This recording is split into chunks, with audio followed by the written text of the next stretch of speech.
हमारे पूज्य गुरुदेव श्री भक्तमाली जी महाराज का ओरछा धाम के प्रति बहुत लगाव था। सन 1943 में काशी में वे शास्त्री कक्षा तक पढ़ चुके थे। 1943 में शास्त्री पढ़ लिए थे, पर परीक्षा दिए बिना वहां से वैराग्य हुआ तो सब छोड़कर चल दिए। तो हम समझते हैं 1944-45 में महाराज ओरछा आए होंगे। देश परतंत्र था और महाराज काशी से चलकर विंध्याचल आए थे। 7 महीने विंध्याचल रहे, नित्य त्रिकोण की परिक्रमा और दुर्गा सप्तशती का नित्य पाठ, संपुटित पाठ। वहीं भगवती ने उन्हें आदेश दिया कि तुम ब्रज चले जाओ। चित्रकूट ओरछा होते हुए ब्रज जाने की भगवती की आज्ञा हुई। इसलिए महाराज जी का विंध्याचल के प्रति बहुत प्रेम था। बोले हमको तो भगवान की ओर भेजने वाली भगवती ही है। वहां से चलकर महाराज जी चित्रकूट आए। 7-8 महीने चित्रकूट निवास किया। चित्रकूट से चलकर पैदल पैदल ओरछा आए। बैसाख का महीना था।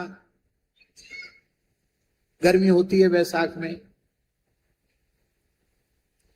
बैसाख कृष्णा दशमी को महाराज पैदल चलते हुए यहां आए थे। मार्ग में 2 दिन कहीं प्रसाद की व्यवस्था नहीं हुई। 2 दिन के भूखे थे और वो तीसरा दिन था दशमी का। महाराज जी बोले चलो अच्छा है, उपवास हो गया। तो यहां थोड़ी सी भूख लगी थी, चिकनी मिट्टी खा करके बेतवती का जल पिया था। बोले कल एकादशी है, अच्छा हुआ कल का भी व्रत हो जाएगा, फिर देखेंगे। ऐसी तपस्या हमारे संतों ने की उस काल में। एकादशी की तिथि थी और महाराज जी यहीं विराजे थे, ये जहां हम लोग बैठे हैं। एकादशी तिथि पर महाराज जी बेतवा किनारे कहीं अत्यंत एकांत में किसी शिला पर बैठकर भजन कर रहे थे। उसी समय एक ब्राह्मण देवता पधारे। महाराज जी से बोले ब्रह्मचारी जी, आप हमारे यहां चलकर एकादशी का फलाहार कर लीजिए। महाराज जी उस काल में ब्राह्मण के अतिरिक्त और किसी की भिक्षा नहीं लेते थे, इसलिए उन्होंने परिचय दिया कि मैं ब्राह्मण हूं, मेरा नाम पंडित राजाराम जी है और आप हमारे घर में एकादशी का फलाहार करें। कुमार जी को ले गए, फलाहार कराया। महाराज जी फिर बेतवती के किनारे आ गए। दूसरे दिन वे पंडित जी फिर पहुंच गए, राजाराम पंडित जी। बोले महाराज, जो एकादशी का फलाहार करावे उसे द्वादशी का पारण भी कराना चाहिए, तभी पुण्य मिलता है। तो आप पारण करने आ जाओ। महाराज जी बोले चलो। अच्छे श्रद्धावान पंडित जी मिले, कल की भी व्यवस्था होगी, आज की भी व्यवस्था होगी। तो वहां प्रसाद पाया, पाकर के फिर बेतवती किनारे आ गए। यहां लंका दहन हनुमान जी थे, यहां आ गए। मन में सोचने लगे कि भाई बड़े सरल ब्राह्मण, बड़े मृदुभाषी ब्राह्मण। तो उन पंडित जी से पूछे, इस जंगल हमको बहुत अच्छा लगा है, राम राजा सरकार का दर्शन करके भी बहुत आनंद हुआ है, हम कुछ काल यहीं रहकर भजन करें, तो यहाँ कोई ऐसी जगह है जहां हम कुछ महीने रह सकते हो? तो उन पंडित जी को खोजने के लिए चले। आप आज भी अनुभव करते हैं कि ओरछा बहुत बड़ा शहर नहीं है, आज भी गांव के जैसा ही है। आज भी ओरछा में आप एक चक्कर 2-3 घंटे में लगा सकते हैं। और महाराज जी ने पूरे ओरछा के कई चक्कर लगाए, घर घर जाकर पूछा, राजाराम पंडित जी का न घर मिला न पंडित जी मिले। तब उनको लगा कि ये कोई विलक्षण घटना है। भाई इतने छोटे गांव में एक एक दरवाजे पे जाके पूछते नहीं मिले।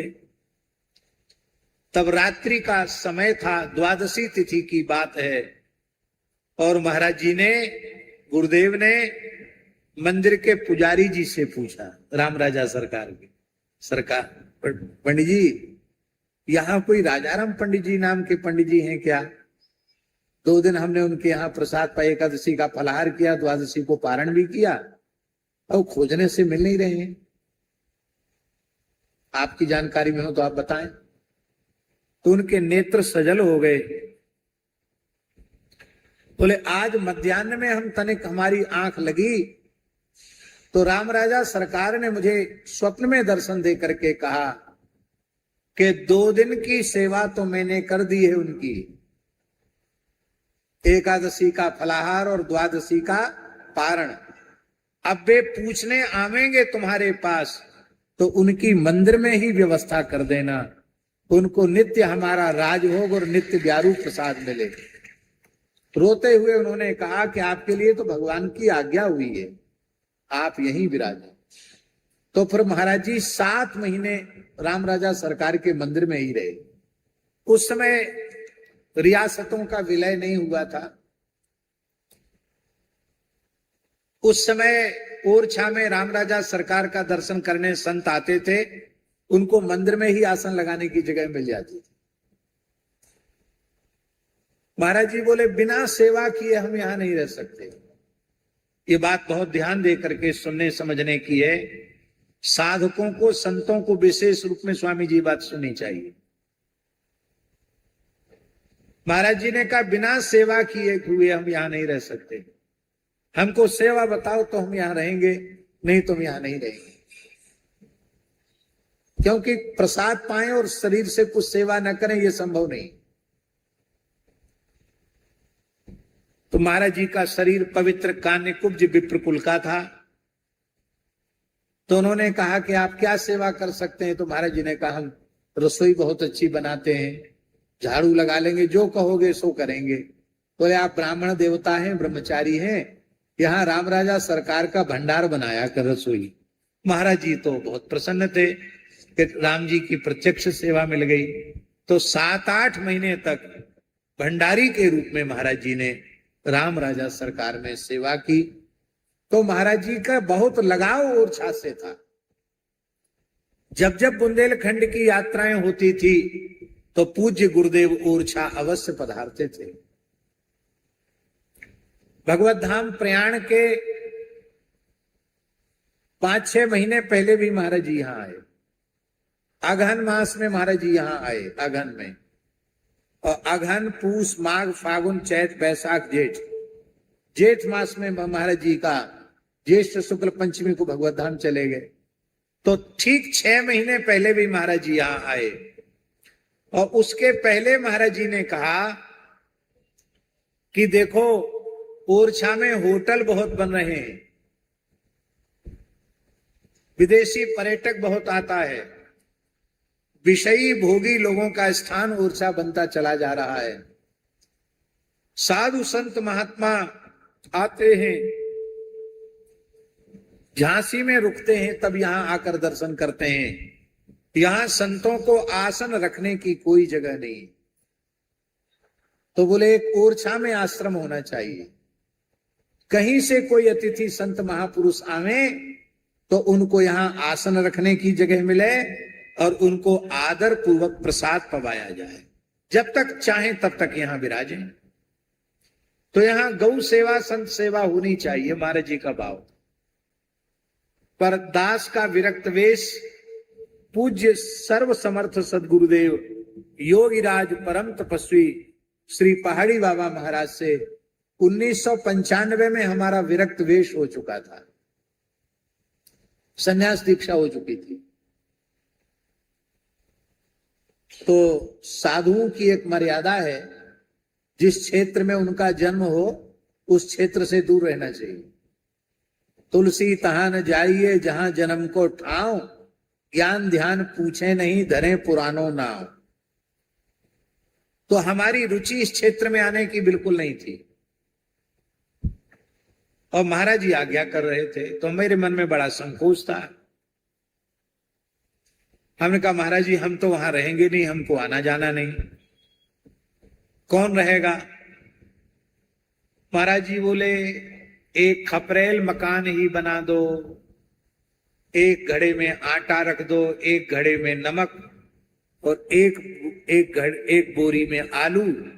कोई महात्मा है भाई, गरीबी है, आलू का चोखा बना लो, नमक ले लो, आटे की बाटी टिक्कड़ बना लो, अंगा बाटी बना लो और पाओ, प्रेम से रहो। कहीं कोई पुराने हनुमान जी मिल जाए तो रख देना, सिंदूर चढ़ा देना। अरे कोई नहीं रहेगा, कोई तो रहेगा। हमने देखा कि महाराज जी की प्रबल इच्छा है। तो महाराज जी ये अपने खनेता है ना, खनेता में महाराज जी आए हुए थे, हमारी कथा थी। खनेता से चलकर ही यहां आए। अगहन कृष्ण पक्ष की बात है, सन 2006 की बात। उस समय जहां कनक भवन आश्रम है, ये भूखंड लिया गया। पर महाराज जी की इच्छा इस स्थान की थी कि यहाँ बेत्रवती गंगा सामने है, यहाँ साधु संत यहाँ रुकने में बहुत अच्छा होगा। तो वो इच्छा भी राम जी ने अब इस रूप में पूर्ण कर दी है। आपको जाकर भ्रम हो जाएगा, अयोध्या कनक भवन के सामने खड़े हैं कि हम ओरछा कनक भवन के सामने खड़े हैं, ये आप अनुभव नहीं कर पाएंगे। बिल्कुल अयोध्या कनक भवन की प्रतिकृति, यहां की ऐसी भावना है ओरछा की स्वामी जी कि राम जी दिन में तो ओरछा रहते हैं, रात्रि में कनक भवन विश्राम करने के लिए अयोध्या चले जाते हैं। ऐसी यहाँ की मान्यता है। और ऐसा एक वो ज्योति के रूप में जाते हैं हनुमान जी के यहाँ, और ऐसी मान्यता है हनुमान जी सीताराम जी को लेके कनक भवन में विश्राम कराने जाते हैं, ऐसी मान्यता है। राम राजा सरकार के दो निवास हैं खास, दिवस ओरछा रहत हैं रैन अयोध्या बास। तो हनुमान जी लेके जाते हैं। अब तो कनक भवन यही हो गया। तो राम राजा सरकार को ज्यादा दूरी तय करने की जरूरत नहीं है, वहां से आए, यहां विश्राम किए। तो आज दिव्य भव्य मंदिर बना, एकदम निकट में भगवान चंद्रमौलीश्वर विराजमान है। बोलो चंद्रमौलीश्वर महादेव की। इस मंदिर की दिव्य भव्य प्रतिष्ठा का महोत्सव इसी वर्ष है, जो अगला अगहन कृष्ण पक्ष आएगा, उसमें हरिराम जी व्यास जी की जयंती का अवसर भी होगा। और उसी समय इस जहां कनक भवन बिहारी जी विराजमान है, वो स्थल प्राप्त हुआ था।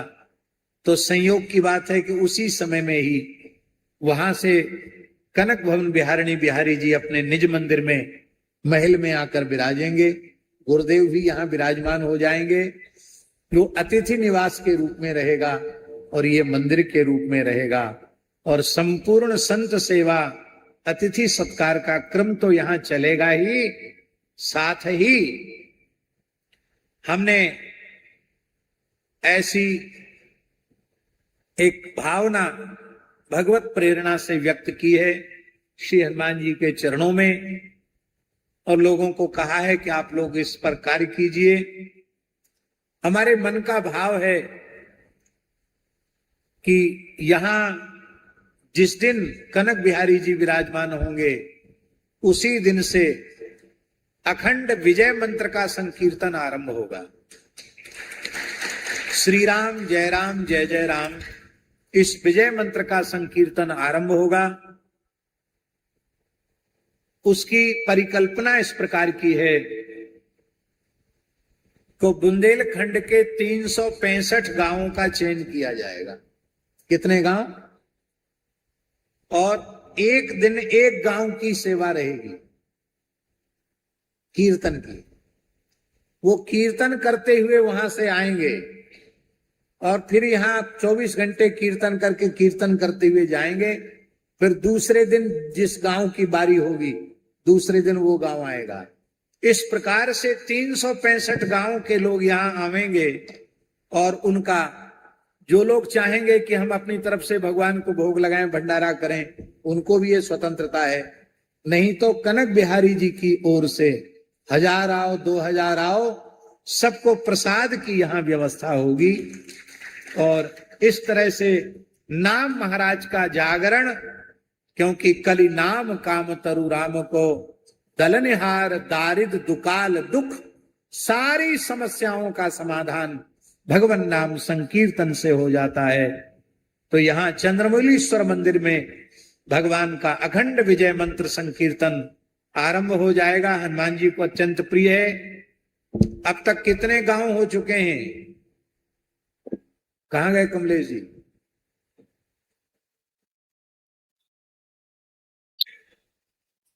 डेढ़ 150 गांव हो गए हैं।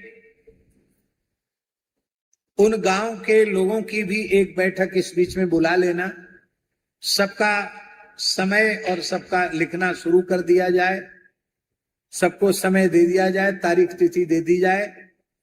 और अब ज्यादा समय नहीं है।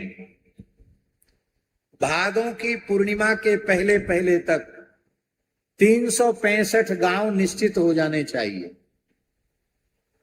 अब उसके लिए आप कितना समय निकालते हैं? आप सब लोगों को जिम्मेवारी दी जा रही है। कोई अकेले मिश्रा जी, गंगेले जी और कमलेश जी को नहीं, सबको जिम्मेवारी दी जा रही है। जितने हो चुके हैं उसके अतिरिक्त आप लोग अपना अपना नाम लिखाइए। इस माध्यम से घरों में संस्कारों का जागरण होगा।